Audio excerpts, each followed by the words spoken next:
coaches. Coach Parker with CoachParker.org and BeastOffense.com here. Just wanted to go over the PowerWing Beast offense, the Beast offense within that playbook, and talk about that, how that multi-formation offense relates to the old Yale single wing formation and the Beast offense, say, prior to 2008, and how that looks, and give you a little history around that, and how I've tried to modernize that for youth football, and go through all that.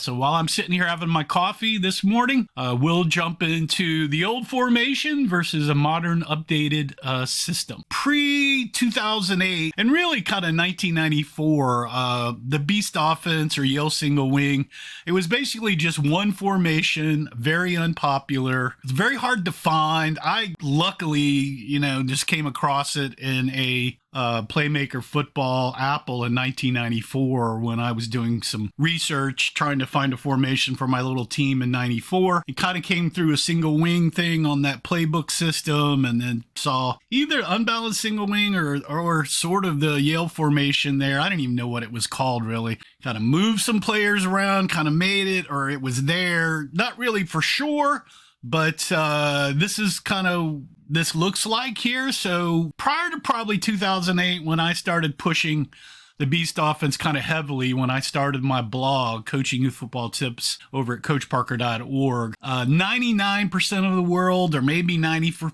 or 90%, you can argue with this if you want to. Basically, from my perspective, the Beast offense was basically kind of one formation, being the old Yale single wing. Or Steve Collandy wrote an article for a high school magazine in 2002, I think. I heard this from the late Bruce Ean, the Beast offense, and he kind of coined that phrase. And here are the two formations here. Yale single wing, you see they're kind of in tight there.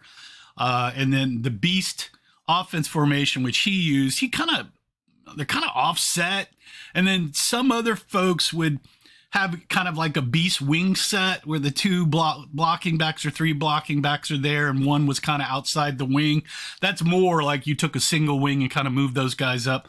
So here's some dates around that, and this is what I found, because as I was running it since 94, and the internet was becoming more popular and things were being published and you could find things easier. As I found these, I've kind of updated some of the lore to my Beast offense and some of the guys that were kind of behind it. Because at the time, in 94 and also 2006, 2007, you couldn't really find anything anywhere on the Yale single wing. I think Tom Flores is how I even found what the formation was called in his book back in, I think, 2011 or 12 when it came out. This is kind of what I've come across as far as kind of pre-Coach Parker PowerWing Beast offense, what it looked like. And basically, it was one of these formations.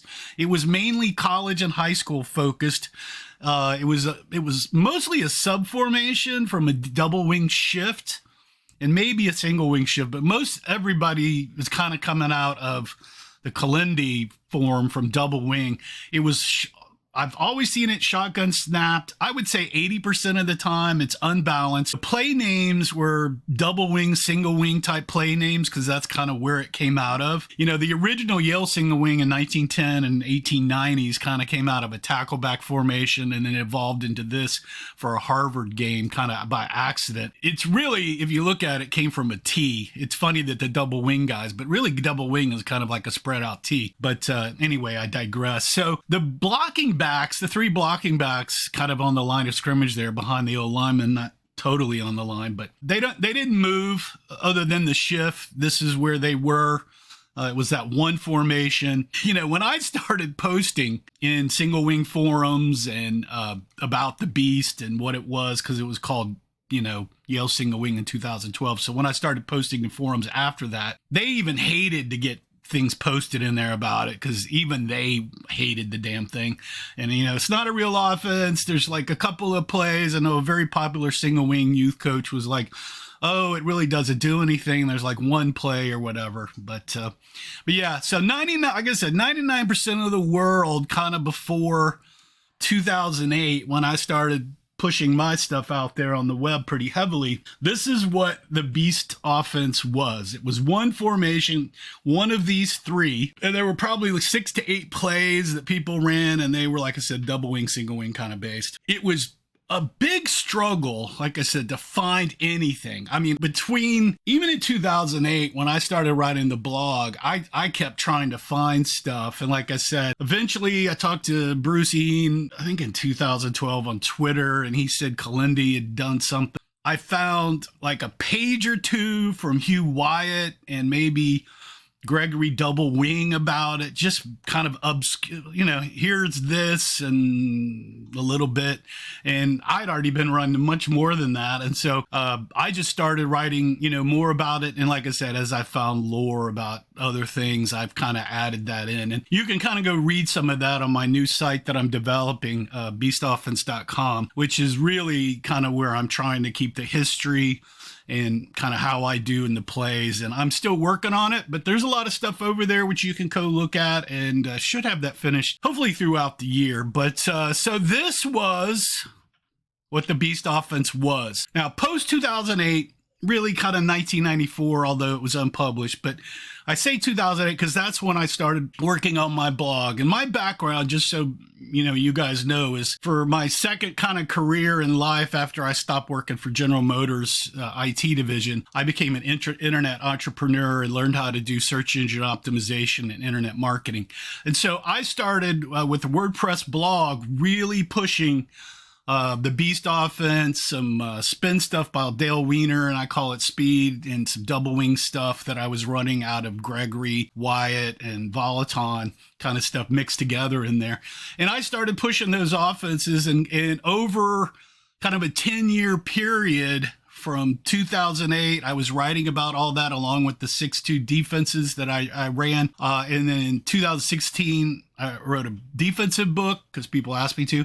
And in 2010, kind of my opus to the Beast offense and what I do with my offense in a multiple situation was the PowerWing Beast offense. And that was in 2017, when that was published. So 2008, I started pushing how I run the Beast offense, and it formulated in 2017 in the PowerWing Beast offense. And it was mainly youth focused, not high school or college. It was a multiple formation offensive system. So there's multiple formations, not just one blocking backs move. It started gaining popularity, especially in 2015, because I'd been writing about it for about 7 years. Google was loving all this unique content on the Beast and those formations, and it was all over the place. I mean, there's been about 3 million coaches come through my coachparker.org website and social media accounts. So gaining popularity through the beastoffense.com, coachparker.org, and there's also a youthfootballcoachingtips.com site out there. And so this multiple offensive system based on the Beast, Yale single wing formation, I created this multiple system around the Beast, developed, popularized by me, because you can find it now, because prior to me writing about it and really pushing, I think there were 4 articles maybe that you could find. And so I've been running this version of multiple Beast formations since 94. And so here are the 4 main Beast formations here. And these I run along with some other minor formations, all as one system. It's kind of like a wing T. I don't consider these formations as 4. They're kind of one to me, especially the first 3. Beast tight, Beast, which is base, Beast wide, which is worm, and the Beast double wide, which is kind of a spread jumbo quads trip kind of thing. And then those 3 definitely are in this multiple system. And this Beast Fat, CAC, Hellcat, I keep going back and forth on the name. Sorry about that. This 4th formation is definitely in that loop. And if you see 3 or 4 of these type of formations, these 4 mains kind of together, somebody's running this like this or talking about it, you can assume probably 80% of the time that they've probably read, watched, bought my playbooks or videos, me talking about the Beast offense here. And that's from the PowerWing Beast offense and coachparker.org and beastoffense.com. So these are the four kind of main, like I said, they're kind of run together like a wing T system, and I don't consider them different formations really. It's kind of one thing that's all happening. Here's some minor formations. You may see these, and these are kind of the main. I have a whole Beast formations free document that you can get over at coachparker.org that has, I don't know, maybe 60 formations in there. And so here's a Beast box. This was something we ran heavily in 2007 and 2008. Can go into a Rhino pretty quick. Here's Beast Monkey. This is very similar to the Philadelphia Eagle tush push kind of thing. If you go into shotgun, two will kind of go on either side, and it kind of becomes a 2x1, 1x2 that's kind of tight in there. There's a Beast Dragon. It's sort of based on the double wing, but we came up with this because we were having problems with the backside D end. And so if we're having that, we kind of put a guy over there to help block. And then of course there is a bunch formation, which you'll see a lot in the NFL and college. And so we put our Beast backs over there in a bunch. There's actually a trick play formation that's come out that I call Squad Gang. It's really cool. It's if you search it on YouTube, you'll find it. There's a lot of folks that like that formation. It's a kind of a trick formation that came out of Beast Fat. Yeah, so if you see kind of, these first four here, 3 to 4, and they're kind of running them all together, and then maybe a mix in of Fat and these others, you could kind of say, hey, that's probably coming from the PowerWing Beast offense or coachparker.org or social media kind of information. What did the PowerWing Beast offense do for the Beast offense after kind of 2008 and definitely after 2017 or 2015?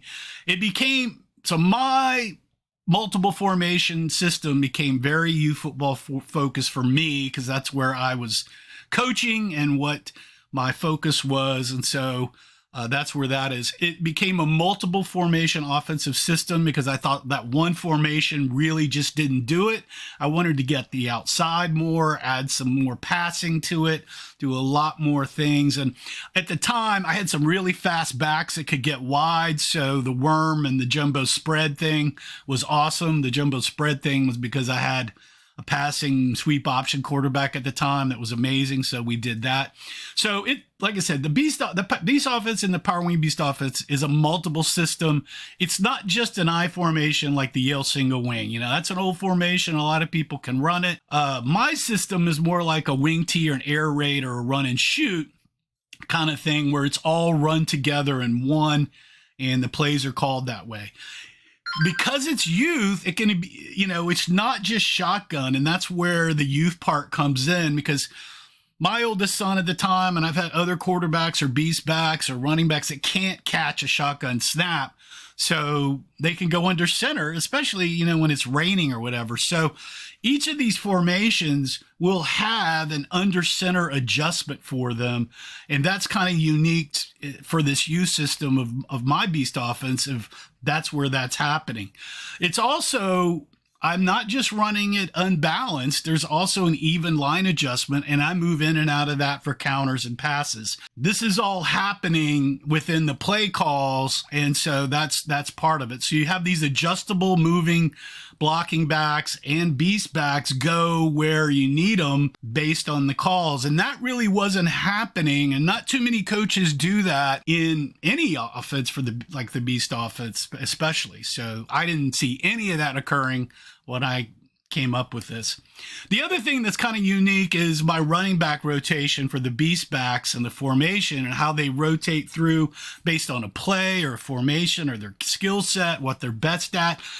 I started doing that and published all that, how to do that many, many years ago. I've also pushed that it's easy and simple, and it's a great formation, not only for your starters, but also to get your second string backs in and get them reps, especially in scrimmages when you're trying to find out, what they do or what they can do. There's definitely funny play names. I've got normal play names for all the plays, but I because people are youth, I make up funny play names. So if you see tank is not a formation in my system, and that's how I know that somebody else's somebody else's stuff. Tank is a play. It's an off the tackle play. It's the power play. There's also Popeye, Honey Badger, Crazy Heifer, Arby Fries, Corky, Rubber Band. These kids love these crazy names. They remember them. They're also great to audible. My system, like I said, from 2008 was gaining a ton of popularity from CoachParker.org. Like I said, I'm an SEO guy, making a huge marketing push in blogs and social media. And since 2008, there's about 3 million coaches that have come through all of my stuff, and it's still happening. I'm kind of an old school guy, so I'm not really on Instagram or TikTok that much. And like I said, my playbook was also published in 2017, which is very popular. I've got a private group that we talk about it over on Facebook. So you can, if you want to find that, contact me. Look at it on Facebook. And so now it's much easier, since probably about 2014, 15, to find info on the Beast offense. And it's really pretty much around my Beast offense in the PowerWing Beast offense and system, not just the one formation, Yale single wing. Because all of my stuff is based off of that, but it's not the Yale single wing. And it's not Beast offense prior to 2002, only running one formation. The other cool thing, because it's become more popular, is it's definitely been taken more seriously. More high schools are running it, and even seen some colleges run it here recently. Prior to 2002, definitely 2008, you had the Yale single wing Beast offense, and 99% of the coaches thought it was that one formation. After I started writing about it, publishing my information on the PowerWing Beast offense, it's a multiple formation. My system is multiple formations. So if you see somebody talking about multiple formations and what they're doing and how they're doing it, it's probably come from my materials. So again, PowerWing Beast offense, my Beast offense that I developed is based on all of these things. You can see it there. And it is, because it's a multiple system focused on youth. It is unique to me, original, and it's copyrighted by me, but I want everybody to use it. Everybody can use it. And if you do use it, give me a shout out. And if you do decide to publish some stuff, and I'm helping others try to publish some more Beast books, all I'm asking you is make sure you reference me and cite me. That's all it is. And it's become more popular, like I said, because of the playbook, website, social media, and my podcast out. The Beast offense was, before I started writing about it, one formation. And then when I started developing my playbooks and writing about it and how I run it, it's a multiple formation system, similar to a wing T kind of system. So I hope you enjoyed the video. If you want more information about the Beast offense and how I run it within multiple formations, definitely hop over at CoachParker.org and BeastOffense.com. Give me a shout. Always willing to talk to coaches. That's the reason I run that Facebook forum. Contact me anytime via email. Remember, this is Coach Parker with CoachParker.org, BeastOffense.com. Remember to play for fun, and winning is funner.